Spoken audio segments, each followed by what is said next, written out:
Welcome back to the Crochet Crowd as well as my friends over at Yarnspirations.com. Today is the Joyous Throw by Marianne Forrestal, and today we're going to be working on this particular one. It has a bit of texture to it, a little bit of a Christmas theme, but if Christmas is not your thing, I think this is still an amazing afghan that you'll see the texture just working it really quite lovely. Let's dive into this pattern a little bit harder and let's get involved today. So we're going to be covering some elements today to do the three-dimensional texture that you will see in this particular project. There is three colors and it's Christmas. You have Mistletoe, Cherry Red, Paddy Green. You can decide to do whatever you want with the Christmas or make it another seasonal afghan. You'll notice that the color changing, I just like highlighting it for me. We're going to be repeating 2 through 9 over and over and over in order to get to the end. So I just wrote down the color A is row number 2 because you have to change, and so it gives you the indications on when you need to change your colors. Really not a hard thing. Multiples of 8 is what it's going to be. So if you want to change the size, don't want to have this particular size but want to make it more narrow or bigger, multiples of 8. So 8, 8, 8, 8, 8, and when you're satisfied just stop and then begin. So we're going to be using Red Heart Super Saver today, and I'm going to actually just be using Red Heart Heat Wave just as a swatching sample. I like more of a fun Christmas concept, not necessarily red, white, and green. I like the blues and I like the grays and all of that jazz, and that's what you'll see in today's sample. So without further ado, let's get joyous together and let's begin to do this afghan. As we begin today's tutorial, you're going to notice that it's really busy in the pattern, that you really don't get a concept, but this is what it looks like. So there's a repeat patterns of 2 through 9. This is 2 through 9. So when you go to do it again, you'll have blue and then the pink and then blue and pink, and these gray here just keeps overlaying it. It almost looks plaid in many ways. So this is what we're aiming for today, and so without further ado, let's continue our tutorial. So let's begin. We're going to create a slip knot. This is classified as an easy level. So remember, there's videos for beginner levels if you would like that here on our channel.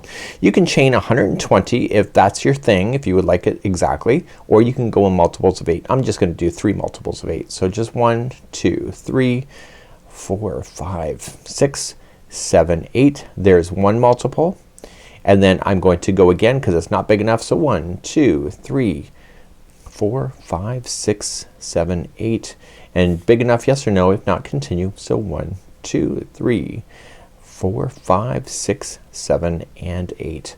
Once you're happy with the width of this, just stop, and then we're gonna start then on row number 2, or sorry, row number 1. So let's just jog our way across this chain, and we're gonna go 4th chain from the hook. So just count it back. So 1, 2, 3, go to the 4th and get the back hump of the chain. It looks nicer, and you'll do the 4th chain from the hook and you'll start to double crochet into that one. So once you do the back hump of 1, the chain will stay turned upside down, and so the next chain will be upside down and ready for you to play with. Just double crochet yourself all the way across. This is row number 1. Once you get all the way across your chain, you're just gonna double crochet right to the very end, and in this case we're ending the color. So in order to end the color, what I'm strongly recommending is that you just cut your yarn strand and just pull the loop through like that. Don't carry your yarn, and just take this yarn strand and throw it through a tapestry needle. It just takes a moment or so. Just throw it through. Now this one that I'm showing you with the loop on the end, people ask me all the time, what is it? I'm not sure. I got it at an independent craft store near me, and I don't even remember the brand of it. So just going into the stitch work, just pull that item through, that tail through. When you pull it, you want to pull it so it's gonna be lost, but you don't want to change the shape.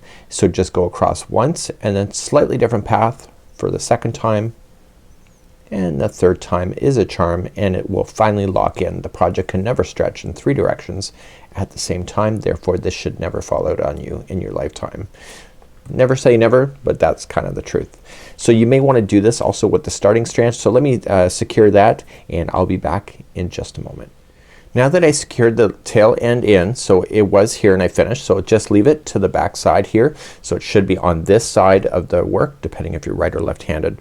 Let's move on to color A. So I use C as my gray, so A I'm going to use as blue. So let's begin row number 2. I'm gonna show you a little trick. This is not in the pattern. This is one of those experience things. Create a slip knot and throw it onto the hook. Go into the very first stitch that you have, so the very first one, and I want you to yarn over and pull through, but don't pull it through that first loop right away. So you have 2 loops and then pull through 2. That's a standing single crochet. if you don't like that, you could pull through, slip stitch, chain one, then single crochet, but this kind of makes it faster. Lay down that straggler so it's on top of the line and apply one single crochet in each of the stitches going all the way across. Drag this underneath the stitches for about 2 inches, and then you don't have to weave in any ends. It'd be awesome, right? You don't like ends. So let's begin. So once it's over enough, just let it fall to the back side, and then you can trim that out later, and therefore that is right underneath your stitches. So let's continue all the way. This is row number 2. We're not gonna get rid of this yarn as we move on to row number 3 next. If you're new to crochet, don't forget that turning chain is actually a stitch. So just go right into the chain work itself. Don't go into a space, go right into the chain, and then that's the last stitch. So if you're making triangles, you're probably missing that stitch. Let's turn our work and do row number 3. Chain 3, which will count as a double crochet. So the very next stitch is the guy next door, or the person next door. So you're just gonna double crochet yourself all the way across for row number 3, 1 double crochet in each of the stitches, and I'll see you at the end of row number 3. And we're not changing this yarn again. We have one more spout of doing it with this blue. Let's continue. Coming up to the end of row number 3, we're just going to double crochet into the very last one. And we're not done with this color. We're gonna go one more time. So turning it and doing row number 4, just chain up 1 and single crochet into the same one. So we didn't do a standing single crochet because it's already attached and we're not changing color, and all we're just gonna do is just apply 1 single crochet in each of the stitches all the way to the other side, and we will be changing color once we get there. I'll see you there in just a moment. So we're just gonna come all the way to the end. Don't forget that turning chain. That is one of those stitches, and then that's the very end. So this is the end of row number 4. We're gonna change now to the color C as in cat, and then we're just gonna get rid of this yarn, just weave it in, and let's begin to do row number 5 next. So continuing into row number 5, we're now going to go back to the color C. So this is the first time that we'll do it. So just going in, and you need to go to the first stitch and attach. Pull through, and then you're gonna chain 3, which will count as a double crochet. In the next stitch, and you'll see that I'm gonna bury this as I go, is that I'm going to do a double crochet, and then we're gonna do the 3-dimensional work now. So we want to do a front post triple treble. It's a big word, but actually in fact it's really quite simple. To do these, if you wrap once it's a double, wrap twice it's a treble, wrap 3 times it's a double treble, and wrap 4 it's a triple treble. So just remember, wrap 4 times. Coming back all the way down to where it was here, 4 rows below to this double crochet, you've done 2 already, so that's considered these 2. So go to the third one, and you're going to insert from the side and back out to the other side, and then yarning over, pulling it through, and then yarn over, pull through 2s all the way back to the top. Okay, that's a front post triple treble. We're gonna do that one more time. So wrap 4 times. So let's count. So 1, 2, 3, and 4, and come into the friend right next door 4 rows below, and then pull through, and then pull through 2, 2, 2, 2 all the way to the top. Now back here on the top here, the 2 stitches that were next are considered these 2 that are sitting in front, so ignore those and go to the third one, and for the next 6 in a row we're going to apply 1 double crochet into each. So let's count those out. So 2, 3, 4, 5, and 6. And let me show you a trick. To find the next one, we're gonna come back down for 2 of these that we just did, the triple trebles, and you're gonna go 1, 2, 3, and 4. If you're not sure, count over and skip over the next 6 double crochets from this one. So it's the next one, 1, 2, 3, 4, 5, 6, and go to the 7th, and then that's where that's gonna be, and you're just gonna do your 2s all the way back to the top, and then do the friend next door. So wrapping 4 times, so you're doing 2 in a rows. This is creating texture, and again those 2 just counts as the next 2 in the line, so ignore those and do the next 6, and you're gonna do that all the way across until you get to your edge, and I'll show you the edge in just a moment because we're almost there. So put me on pause now, and then when you're ready to resume, then we'll just show you how to do the edge, which will be just moments from now. For those that are ready to move on to the edge, once you have your 6 here, we're going to do 2 more of these. So wrapping 4 times, and if you're not sure, which I'm not, I'm just gonna count. So 1 2 3 4 5 6, go to the 7th, and if it's on the edge, it's the 4th one away. That will also help you to know that too. And you're gonna do your 2s all the way back, and you'll have to do the friend next door. So wrap 1 2 3 and 4, and then do the friend next door, and this will leave you 2 double crochets unaccounted for. So remember, those 2 counts as the next 2 in the lineup, and there's 2 left, and you will double crochet into the final 2, and then that'll be the end of that. And we want to change to the color B, and this is important because this is the color changing. So color B is when we're going to then move into row number 6, but you have to repeat rows number 2 through 9. So when we get to the end of 9, we're gonna start back up at 2, and 2 is gonna be using the color A. But in this case, because we're doing a sequence of 2 through 9, number 6 will actually be using the color B. Let's continue to do that next. So color B. So moving on the pattern, we go to rows number 6, 7 and 8, and it says repeats 2 3 and 4, but remember it said to change to B before doing number 6. So B is the new color here, and in my case it's the pink. So I want to come to the top of the first double crochet, and I want to pop it through and do a standing single crochet because it's just easier. And I'm going to single crochet myself all the way across this line. Again, I'm going to be burying in the loose ends from both of the gray that I left behind and the new color that I'm adding, and it saves having to sew later. And once it's satisfied, just put it to the side and then just trim it. Single crochet all the way across for row number 6, which is the repeat of row number 2. When you get to the end of row number 6, don't forget that turning chain as part of the stitch work, so just go into that one to finish. Row number 7, we're gonna keep the same color. So 7 and 8 is the same color. In this case it will be pink, and we're going to switch back to doing a double crochet. So you chain up 3, and the very next stitch is right next door, and you're going to double crochet yourself all the way across for row number 7. So please do this, and I will be back in just a moment to finish up row number 7. So I'm double crocheting right to the very end. Turn your work. We're gonna do row number 8. So it's just like what you already know. So chain up 1 single crochet all the way across, but when we get all the way to the end of this row, we need to change the color, and it says on the instructions for row number 9, repeat row 5.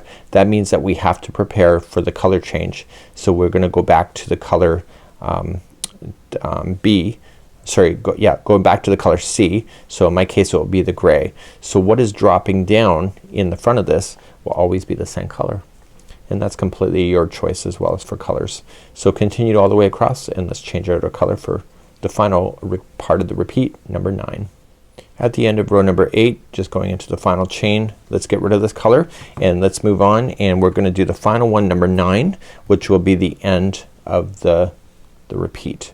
Get rid of this, and we're gonna move back, and it's the same color that's doing the drop down. If you've been burying in your tails, you can get rid of those at any time if they're in your way, and you can just trim them out if you've been burying them. And now we're gonna use the gray, and then use that gray to pop down in front. So let's do that next. So let's finish off with the end of row number 9, which is the end of the repeat, and you're going to attach it to the first single crochet, and you're going to chain a total of 3, which counts as a double. So 1 2 and 3. So we're going to then double crochet into its friend next door, and then you're gonna come down 4 rows below. So you just gotta count 1, okay, and then coming down, and it's around the same one. Do you see that?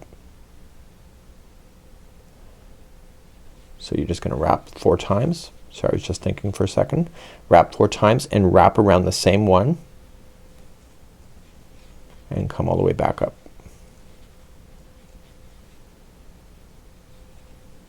See, and that will keep that flow going. So wrap 4 times, and then go to the next one. So it's still a front post treble, it's just wrapped around the other one that's already there, and then that will count as the next 2 that are in the lineup. And remember how many double crochets you're going to do next. You're going to do a total of 6. So we have 1, 2,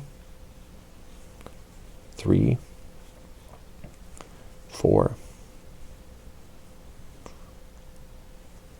5, and 6. So once that's confirmed, your next 2 are sitting waiting for you down there. So 1, 2, 3, 4, going wrapping around and come all the way back up to the top, and then do this friend next door.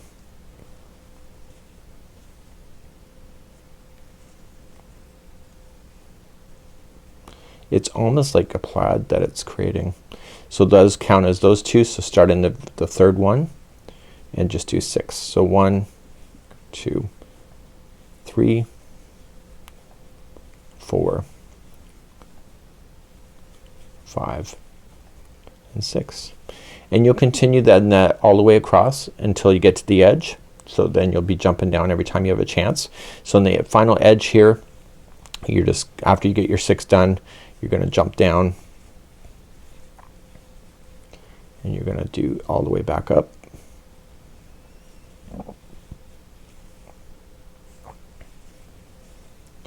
And you'll be left with 2 stitches left at the very end. So let's count as the next 2 in the row, and then the final 2 are the end. And this is the end of row number 5, just like you see. But in this case, because it's technically the end of row number 9, you want to go back then and start row number 2 through 9 all over again. So row number 2 is going back to the color A. So you want to start with your color A. So in my case it will be the blue, and then you'll do this blue section and then the pink and then the blue and then the pink. When you have the length that you want, it's telling you to finish on row number 5. That means that there will actually be a blue on the other side. So the blue starts, and then the blue section here will be the very end. And then we're gonna continue then to do this. So you want to end on row number 5. And it says do not change the color at the end of the last row, which is number 5. So in this case it will be gray. So what we want to do is that we want to go all the way around this particular item. So we're looking currently at the right side of the project, and so we just want to equally single crochet down the edge, through the bottom, and then back up, and then back to the top. To do this, all you're just gonna do is that you're just gonna chain 1, and at the end, because it's a corner, you want to apply 3 single crochets in there. So 1, so there's a lot of words, but it's actually pretty simple. So the corners will have 3 single crochets, and you just want to equally space out your single crochets working down. When you go and cross over stuff like this, don't go into a big gap space, because that'll pull it apart. Always stay within a chain and just equally space it as you're working your way across. If it starts to ruffle out on you, it means that you're being too close together, and if it starts to buckle in where it's folding in, it means that you're being too quick. So you just want to kind of eye it up. As an experienced crocheter, I pretty much have this under wraps, so you may have to try a few times. There's no magic number on how many you need. You just have to eye it up, and eventually you'll come to the other side, which will be the corner. So in the corner, remember, it'll be chaining of 3. So single crochet of 3. So 2 and 3, and then turn it over. Because I had you go in the back hump of the stitch, you will notice that it's gonna look like it's the top, because it looks perfect. And you're just going to single crochet yourself across this, and at the end you will put in 3 single crochets, work your way up, and you'll keep on turning, and then eventually you'll come across the top, single crochet, and then you'll just join it with a slip stitch at the top of this, and that will be the end of that. So let me see you there in just a moment. I'll just continue to work here behind the scenes and just single crocheting all the way around, and I'll show you how to finish off. When you get back all the way to around, remember that you've got the 3 single crochets already in the beginning one. Just insert the hook into the beginning and pull through and through, and now you can just safely just trim that, and then take that yarn tail and just with your tapestry needle, like I already showed you, just weave it into the work back and forth, and then just go through your project and take out any tails. So if you've been weaving as you've been going in, you can just safely just go through your project and just snip snip snip, and it's actually pretty good. So that's kind of it for today, and it's a really kind of a neat combo. Because the colors is kind of busy in the pattern, you don't really realize how pretty this is, but this is what it would look like at the end. So until next time, it's Mikey on behalf of the Crochet Creators with my friends over at Yarnspirations.com.